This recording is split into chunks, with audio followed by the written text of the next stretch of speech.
us down and listen and bow in honor. That is the invitation. The final point is in regard to the second proposed accused person.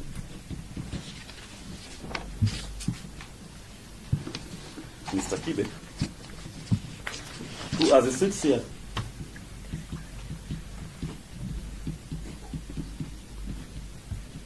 they've committed the worst acts of torture that can only be done in a police station.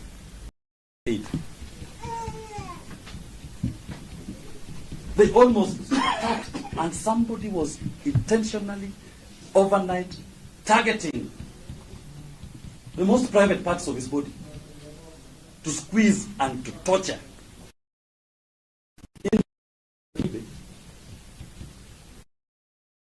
And the court can take note of that. Should order to be taken to hospital.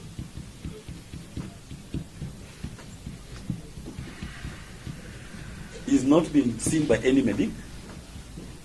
The people who tortured him are in court.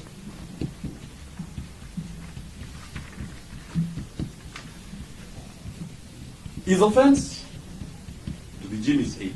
That's the offense. So when Jimmy suffers, his aid must suffer. Now this read even myself, as his lawyer. I may just be dragged into it. So the court should take notice. In regard to Mr. Kibe, please order that he goes for treatment before he can even seek to participate in any proceedings involving him. I'll leave it at that. Thank you very much.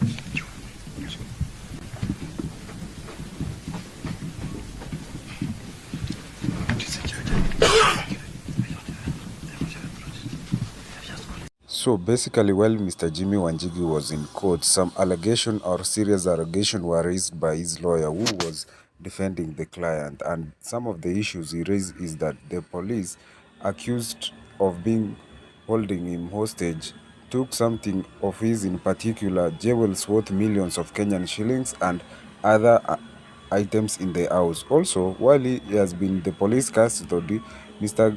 Jimmy Wanjigi lawyers claim that they injured him, they beat him, specifically targeting his private parts.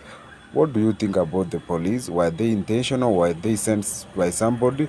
And it's alleged that they were under supervision of somebody. While his lawyer was speaking today, the lawyer made some of the statements while he was presenting the case to Milimani Law Court's magistrate this morning. Came to court on what's the name of the police officer? Son. Mr. Son. He was reluctant even to give his name. That's why Martin Wayne came out with a story about guns. It was clearly an afterthought. And it was clear that they were trying to find a way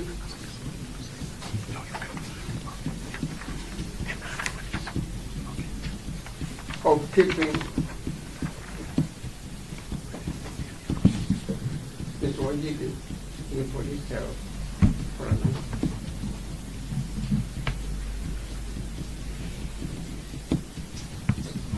Your Honor, what I observed most objectively and contrary to administration of justice. Mr. Wanjigi was handcuffed in the presence of his little children, in the presence of his wife, clearly trying to demean Mr. Wanjigi as head of the family.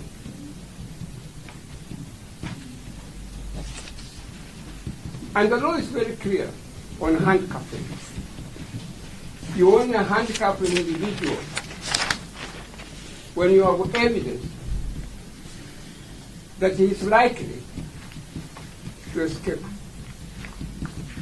Mr. Wanjigi himself and his little children and wife had gone to that police, had gone to that room voluntarily. And there was no reason or there was no way Mr. Wanjiku would have escaped from the country at all. Is Mr. Strong full of venom, full of malice, trying to demonstrate that has got the power and authority to do anything he can under the Kenyan Constitution. Handcuffed in the presence of his children. Your Honor, this is not what we fought for. We are going back to primitivity in the administration of criminal justice in this country. The 2010 Constitution was to establish an environment under which we do things in a civilized manner, not in a crude, primitive manner at all. You cannot go ahead and handcuff an individual in the presence of his little children, in the presence of his dear wife. What you are doing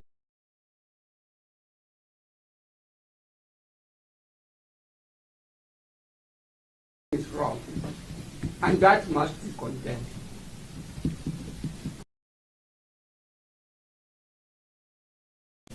In the strongest possible language.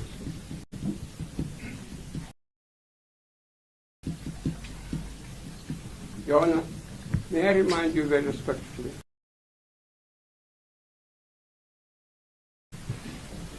of our 2010 Constitution.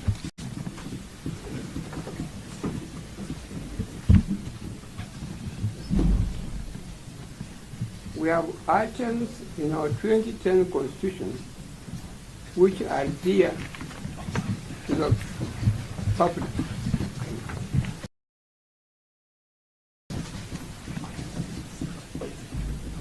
The family, the children, privacy,